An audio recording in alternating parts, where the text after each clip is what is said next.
So good morning guys. तो चलिए start करते हैं आज के यानी कि 25 अगस्त के इंपॉर्टेंट करंट अफेयर्स को। तो इस प्रश्न में आपसे पूछ रहे हैं अभी हाल ही में किस राज्य सरकार ने सुभद्रा योजना शुरू की है। तो आंसर होगा उड़ीसा। तो अभी उड़ीसा के जो मुख्यमंत्री है मोहन चरण मांझी, अभी इन्होंने सुभद्रा योजना शुरू की है। तो क्या होगा इस योजना में? तो इस योजना के तहत अगले 5 सालों में राज्य की जो महिलाएं हैं जिनकी आयु 21 से लेकर 60 वर्ष तक की है, ऐसी 1 करोड़ महिलाओं को 50,000 रुपए दिए जाएंगे उड़ीसा सरकार के द्वारा। और इस तरह इनका कुल बजट बैठ रहा है 55,825 करोड़ रुपए। और किस तरह से ये 50,000 रुपए 5 सालों में दिए जाएंगे? हर साल 10,000 रुपए, वो भी 2 किस्तों में 5-5 हजार रुपए करके। पहली किस्त राखी पे दी जाएगी 5,000 की और दूसरी किस्त अंतर्राष्ट्रीय महिला दिवस पे 5,000 रुपए। तो साल में इस तरह से 10,000 रुपए और 5 सालों में टोटल 50,000 रुपए दे देंगे ये। तो ये योजना वित्त वर्ष 2024-25 को शुरू होगी और 2028-29 तक रहेगी। इसके अलावा प्रत्येक ग्राम पंचायत और शहरी निकाय में सबसे अधिक डिजिटल लेन देन करने वाले 100 लाभार्थियों को 500 रुपए का प्रोत्साहन भी दिया जाएगा, ऐसा इन्होंने कहा है। अच्छा, बात उड़ीसा की है तो ये रहा मैप में उड़ीसा। कैपिटल भुवनेश्वर हो गई है, मुख्यमंत्री मोहन चरण मांझी है, गवर्नर है रघुबर दास। यहाँ का राजकीय पशु सांबर डियर है और पक्षी है इंडियन रोलर, वृक्ष है पीपल का और राजकीय पुष्प ये अशोका फ्लावर है। भितरकनिका नेशनल पार्क आपको यहाँ पे मिलेगा, सिमलीपाल नेशनल पार्क है यहाँ पे। हीराकुड बांध आपको यहाँ पे मिल जाएगा महानदी पर। इंद्रावती बांध यहाँ पर मिल जाएगा इंद्रावती नदी पे। जो यहाँ पे व्हीलर द्वीप हुआ करता था उसका नाम बदल के अब्दुल कलाम द्वीप कर दिया गया। यहाँ का क्लासिकल डांस ओडिसी है, क्लासिकल लैंग्वेज उड़िया है। कोणार्क सूर्य मंदिर आपको यहाँ पे मिलेगा जिसे ब्लैक पैगोडा कहते हैं और जगन्नाथ मंदिर है यहाँ पर जिसे व्हाइट पैगोडा कहते हैं। अब उड़ीसा से ही कुछ और करंट अफेयर्स के प्रश्न में आपको रिवाइज कराऊं तो आपको याद होगा उड़ीसा के काई चटनी को, कोरापुट काला जीरा चावल को भी जीआई। उड़ीसा की सिमलीपाल टाइगर रिजर्व में दुनिया में अपनी तरह की पहली मेलेस्टिक टाइगर सफारी शुरू हुई। लघु बाण जाति द्रव्य योजना लाभा योजना यहाँ पे शुरू हुई थी। उड़ीसा विधानसभा की पहली महिला अध्यक्ष ये प्रमिला मलिक बनी थी। मुख्यमंत्री संपूर्ण पुष्टि योजना यहाँ शुरू हुई थी। भारत का सबसे बड़ा प्राकृतिक आर्क यहाँ पे खोजा गया था। उड़ीसा ने भारत का पहला क्षेत्रीय एआई न्यूज एंकर लॉन्च किया था, उसका नाम लीसा है। और राष्ट्रपति द्रौपदी मुर्मू जी ने सर्वश्रेष्ठ राज्य के रूप में उड़ीसा को भूमि सम्मान पुरस्कार से सम्मानित किया था। मुख्यमंत्री संपूर्ण पुष्टि योजना और आबादा योजना यहाँ पे शुरू हुई थी। कपिलेश्वर मंदिर आपको यहाँ मिलेगा भुवनेश्वर में। इसे आर्कियोलॉजिकल सर्वे ऑफ इंडिया ने संरक्षित स्मारकों की सूची में शामिल किया था। और उड़ीसा के कोरापुट जिले में जो गुप्तेश्वर वन है उसको राज्य का चौथा जैव विविधता विरासत स्थल घोषित किया गया था। उसके अलावा यहीं पे स्वयं योजना शुरू हुई थी इसी साल युवा सशक्तिकरण के लिए। देश का पहला एटीएम राइस एटीएम यहाँ पे खुला है भुवनेश्वर में। और उड़ीसा बनाएगा भारत की पहली आदिवासी स्वास्थ्य वेधशाला जिसे आप कहोगे अंग्रेजी में ट्राइबल हेल्थ ऑब्जर्वेटरी। तो उड़ीसा से ये सारे करंट अफेयर्स के प्रश्न हो गए। अच्छा, एक बार आप उड़ीसा को मैप में देखो, ये रहा उड़ीसा। तो यहाँ पे ये जो है ये चिल्का लेक है, भारत की सबसे बड़ी खारे पानी की लगून झील है ये चिल्का लेक। और जो भारत का पहला रामसर स्थल की जब हम बात करते हैं तो इसी को दर्जा मिला था भारत के पहले रामसर स्थल का। इसके साथ एक और स्थल को मिला था। चलिए ये प्रश्न मेरा आप ही से हो जाता है, भारत में किन किन स्थलों को पहली बार रामसर स्थल का दर्जा मिला था? एक तो मैंने आपको बता दिया और दूसरा कौन सा है वो आप बताओ। वो राजस्थान में मिलेगा, मैंने आपको हिंट दे दिया। अब आप बताना। हम अगला प्रश्न देखते हैं। फिर आपसे पूछ रहे हैं विश्व का पहला सफल मोबाइल लॉन्च हाइब्रिड रॉकेट ये कौन सा है? तो आंसर होगा रूमी 1। तो अभी भारत ने दुनिया का पहला मोबाइल हाइब्रिड रॉकेट रूमी 1 ये भी 24 अगस्त 2024 को सफलतापूर्वक लॉन्च किया है। और आप यूं भी कह सकते हो कि ये भारत का पहला रीयूजेबल हाइब्रिड रॉकेट है जिसे अभी सफलतापूर्वक लॉन्च किया गया। इस रॉकेट को चेन्नई का एक स्टार्टअप है स्पेस जोन इंडिया, इसने मार्टिन ग्रुप के सहयोग से बनाया है। तो रूमी 1 रॉकेट को एक मोबाइल लॉन्चर जैसे एक विशेष ट्रक से अभी लॉन्च किया गया था। और कहाँ से? तमिलनाडु में चेन्नई के पास स्थित एक तटीय गांव है थिरुविंडधई से। और इस रॉकेट से अभी 3 क्यूब सेट और 50 पिको सैटेलाइट्स को लॉन्च किया गया, स्पेस में भेजा गया, ऑर्बिट पे लॉन्च किया गया, स्पेस में भेजा गया। तो याद रखना ये भारत का पहला रीयूजेबल हाइब्रिड रॉकेट है। और इसे जिस प्राइवेट कंपनी ने बनाया है ना, चेन्नई की कंपनी है वो, उसका नाम स्पेस जोन इंडिया है जिसके हेड हैं के मेगालिंगम। अच्छा, इसी तरह से एक प्रश्न मैं आपको और याद दिलाता हूँ। कुछ समय पहले इसरो ने भी एक रीयूजेबल लॉन्च व्हीकल की टेस्टिंग की थी, उसको टेस्ट किया गया था, तब ये न्यूज़ में था। तो उसका नाम क्या है, ये नाम आपसे पूछा जा सकता है। याद रखना, पुष्पक इसका नाम है।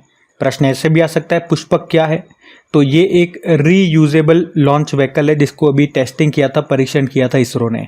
और इसी तरह से जो रीयूजेबल व्हीकल का, लॉन्च व्हीकल का जो कॉन्सेप्ट लेकर के आया था, वो स्पेस एक्स लेकर के आया था, जो कि अमेरिका की एक प्राइवेट स्पेस कंपनी है, जो कि एलन मस्क की कंपनी है। और उसके उस रॉकेट का नाम क्या है, वो यूज़ में भी है, फॉल्कन 9।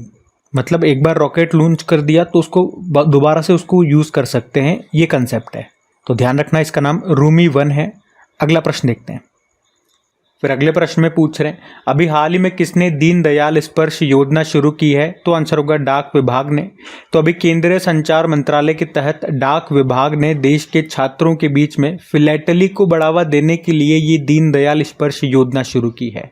फिलैटली का मतलब जो डाक टिकट होते हैं उनका कलेक्शन करने, उनका अध्ययन करने से इसका संबंध है, फिलैटली का मतलब। तो छोटी उम्र से ही बच्चों में डाक टिकट संग्रह, डाक टिकट के कलेक्शन का शौक पैदा करना इस योजना का मुख्य उद्देश्य है।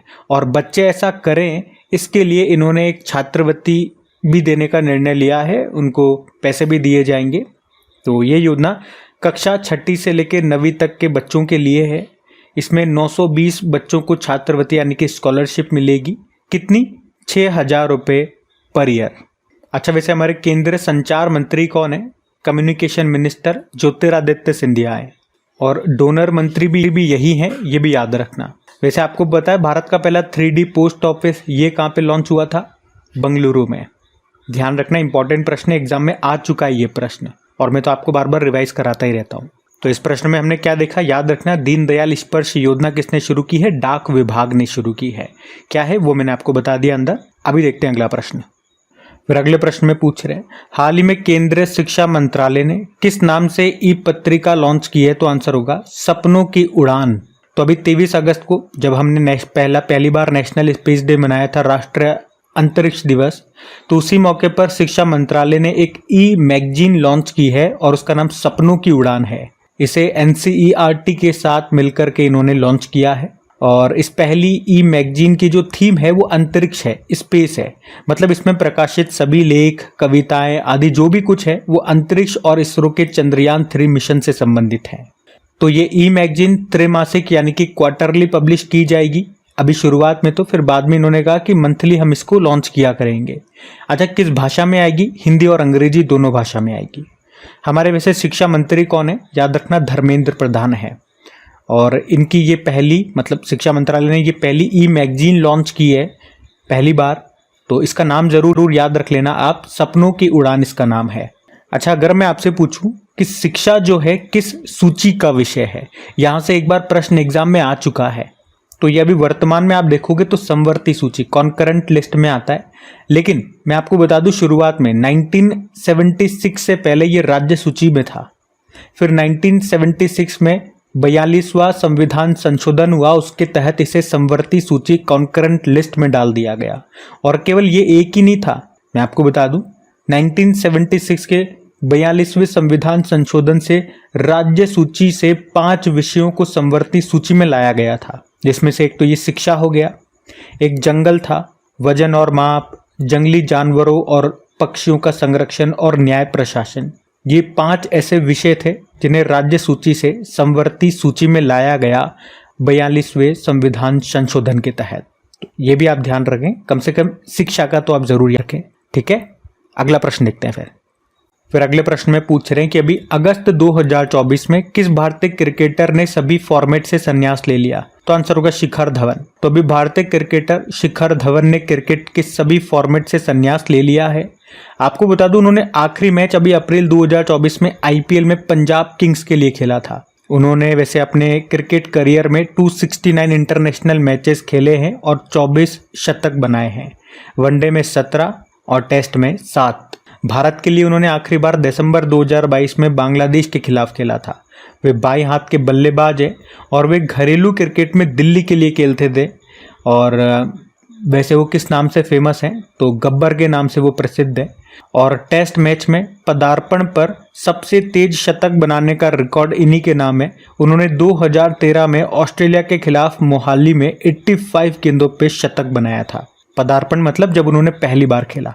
अच्छा, इसी साल 2 और हमारे प्लेयर हैं जिन्होंने अभी पूर्ण रूप से पूरी तरह से संन्यास ले लिया है सभी फॉर्मेट से। एक है दिनेश कार्तिक और एक है केदार जाधव।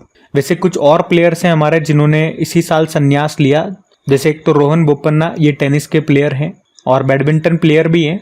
बी साईनाथ प्रणीत, उन्होंने भी संन्यास ले लिया है। इनके अलावा भी अगर कोई भारतीय प्लेयर आपको याद आ रहे हैं जिन्होंने इसी साल संन्यास लिया है अपने खेल से, तो कमेंट बॉक्स में लिखिएगा। मेरे को ये 4 नाम याद आए, मैंने आपको चारों बता दी। एक टेनिस के, एक बैडमिंटन प्लेयर, बाकी 2 क्रिकेटर और एक अभी हमने देख लिया।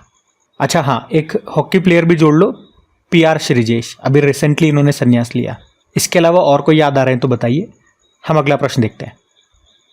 फिर अगले प्रश्न में पूछ रहे कि भारत किस वर्ष चंद्रयान 4 को लॉन्च करेगा, तो आंसर होगा 2027 में।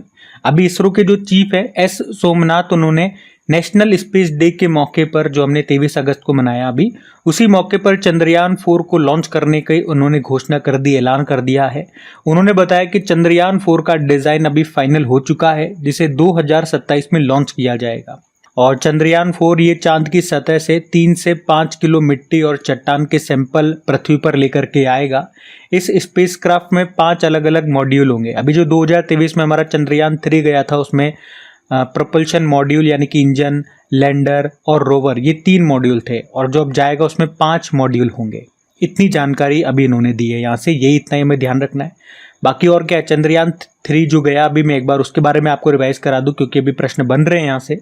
और अभी नेशनल स्पेस डे वाले मौके पे भी मैंने आपको रिवाइज कराया था। हमने चंद्रयान 3 को यहाँ से लॉन्च किया था 14 जुलाई 2023 को। चंद्रमा पे पहुंचा था ये उसके साउथ पोल पे। तो हम यूं भी कह सकते हैं चांद पे पहुंचने वाला तो भारत चौथा देश है, लेकिन उसके साउथ पोल पे पहुंचने वाला दुनिया का पहला देश है। कब पहुंचा था? 23 अगस्त को। इसीलिए हम राष्ट्रीय अंतरिक्ष दिवस नेशनल स्पेस डे 23 अगस्त को मना रहे हैं। कहाँ से लॉन्च किया था? सतीश धवन अंतरिक्ष केंद्र श्रीहरिकोटा से। किस रॉकेट से? LV-M3M4, जिसे बाहुबली या फैट बॉय भी कहते हैं। एक लैंडर था जिसका नाम विक्रम है, रोवर था जिसका नाम प्रज्ञान है। प्रोजेक्ट डायरेक्टर का नाम एग्जाम में आ गया है, P वीर मुथुवेल नाम है। और जिस पॉइंट पे ये हमारा चंद्रयान 3 उतरा था उसको हमने नाम दिया शिव शक्ति पॉइंट। इतना आप ध्यान रख लो। अगला प्रश्न हम देखते हैं अभी। फिर अगले प्रश्न में पूछ रहे हैं, हाल ही में किस राज्य सरकार ने शिक्षा को बढ़ावा देने के उद्देश्य से आरंभ कार्यक्रम शुरू किया है? तो आंसर होगा पंजाब। तो अभी पंजाब सरकार ने बच्चों के लिए शिक्षा को बढ़ावा देने के उद्देश्य से ये आरंभ कार्यक्रम शुरू किया है। और इस कार्यक्रम को शुरू करने का जो मुख्य उद्देश्य की हम बात करें, बच्चे जिनकी उम्र 3 से 6 वर्ष है उनकी प्रारंभिक शिक्षा को बढ़ावा देना, प्री प्राइमरी लेवल के बच्चों को क्वालिटी एजुकेशन प्रोवाइड कराना। ये कार्यक्रम पंजाब गवर्नमेंट की एजुकेशन पॉलिसी को एनकरेज करता है और समाज के विकास में इम्पोर्टेंट रोल निभाता है। तो ये आरंभ कार्यक्रम न्यू एजुकेशन पॉलिसी 2020 के प्रिंसिपल्स पर, उसके सिद्धांतों पर आधारित है, जो कि पोषण भी पढ़ाई भी जैसी राष्ट्रीय पहलों के समान है। और पंजाब की यहाँ पे बात हुई है तो ये रहा मैप में पंजाब। कैपिटल चंडीगढ़ होती है, मुख्यमंत्री भगवंत मान है और गवर्नर कौन है? गुलाब चंद कटारिया। आपको याद होगा इसी साल पंजाब पुलिस ने मिशन निश्चय अभियान शुरू किया था, तो ध्यान रखना ये सब। अगला प्रश्न देखते हैं।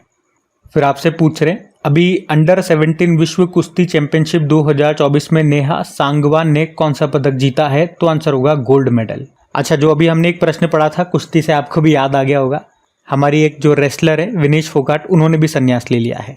कुश्ती से याद आया तो अंडर 17 वर्ल्ड रेसलिंग चैंपियनशिप 2024 की हम यहाँ पे बात कर रहे हैं, जो कि कहाँ पे हुआ? जॉर्डन के अम्मान में। और 19 से लेकर 25 अगस्त 2024 तक इसका आयोजन होना है। तो इसमें भी नेहा सांगवान ने 57 किलोग्राम कैटेगरी में गोल्ड जीता है। यहाँ पे फाइनल में इन्होंने जापान की सुसुई को हराया है।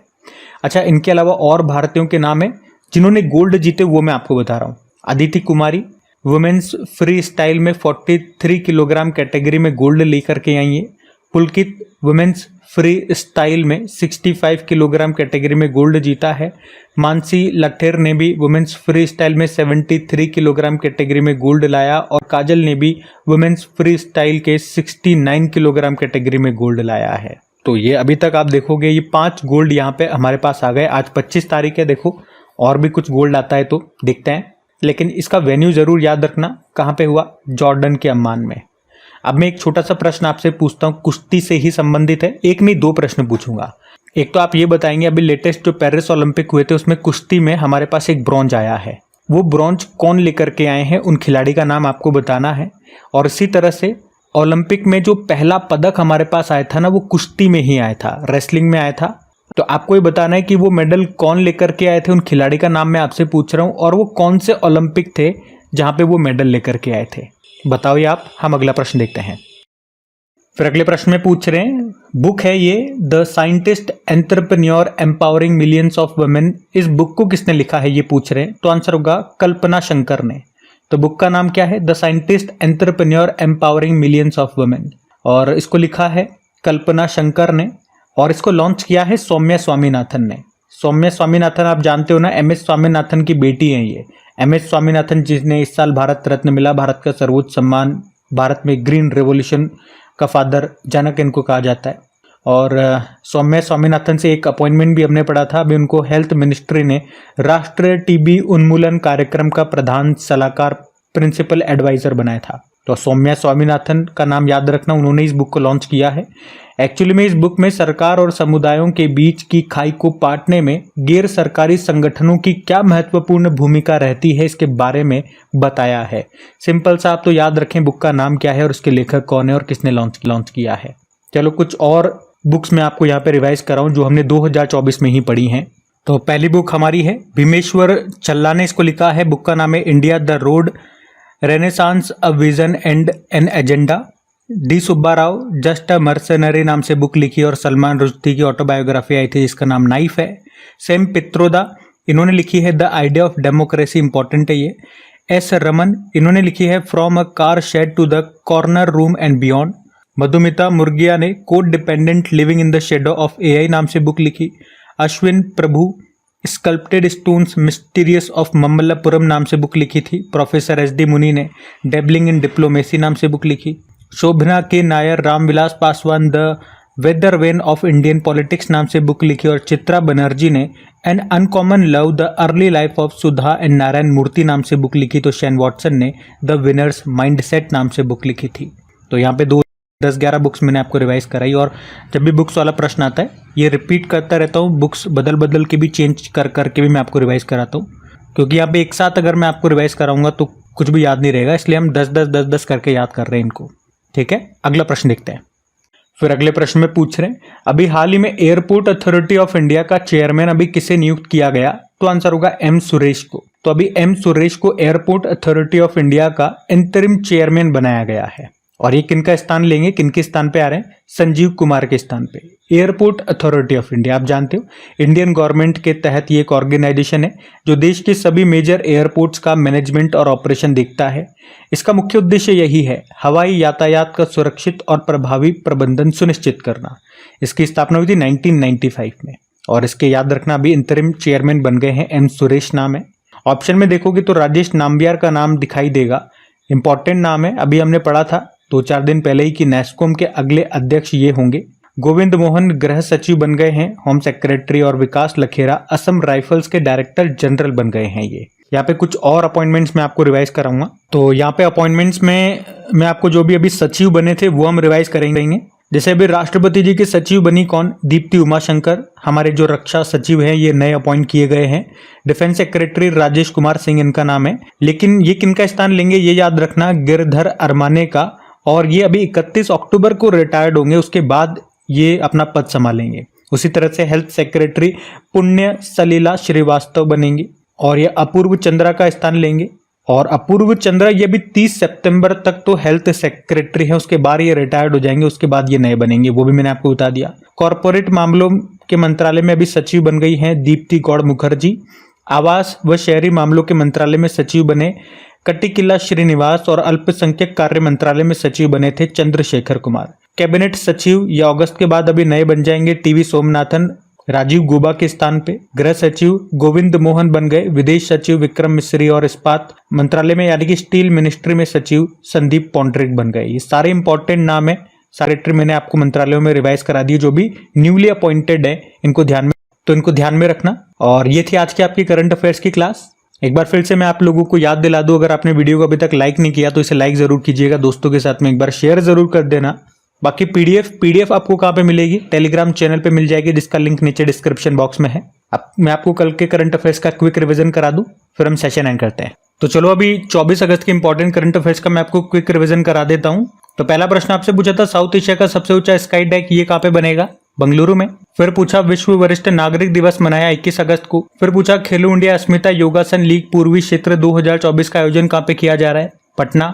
फिर पूछा, पीएम मोदी ने किस देश को 4 मोबाइल हॉस्पिटल भीष्म क्यूब भेंट किए? यूक्रेन। फिर पूछा, किस संस्था के पूर्व महानिदेशक रहे गिरीश साहनी का निधन हो गया? CSIR। फिर पूछा भी, किस बैंक ने महिला ग्राहकों के लिए अवनी बचत खाता शुरू किया? बंधन बैंक। फिर पूछा, Gandhian statesman of Bihar Nitish Kumar नाम की बुक को किसने लिखा? अशोक चौधरी और संभवी चौधरी ने। फिर पूछा, अभी किसे दुनिया का सबसे मजबूत डेयरी ब्रांड का दर्जा मिला? अमूल को। फिर पूछा, लुसाने डायमंड लीग में नीरज चोपड़ा कौन से स्थान पर रहे? दूसरे स्थान पर रहे। और आखिरी प्रश्न पूछा, सोशल मीडिया प्लेटफॉर्म एक्स ने यानी कि ट्विटर ने किस देश से अपने परिचालन को निलंबित करने की घोषणा की? तो आंसर होगा ब्राजील। चलो अभी कल का होमवर्क प्रश्न भी देखते हैं और सेशन एंड करते हैं। तो कल के वीडियो में पूछा था, विंबलडन ओपन में पुरुष एकल मेन सिंगल का टाइटल अभी किसने जीता है? तो आंसर होगा कार्लोस अल्काराज ने, जो कि स्पेन से हैं। आप सभी ने प्रश्न का बिल्कुल सही उत्तर दिया। अब ये आज का आपका होमवर्क प्रश्न।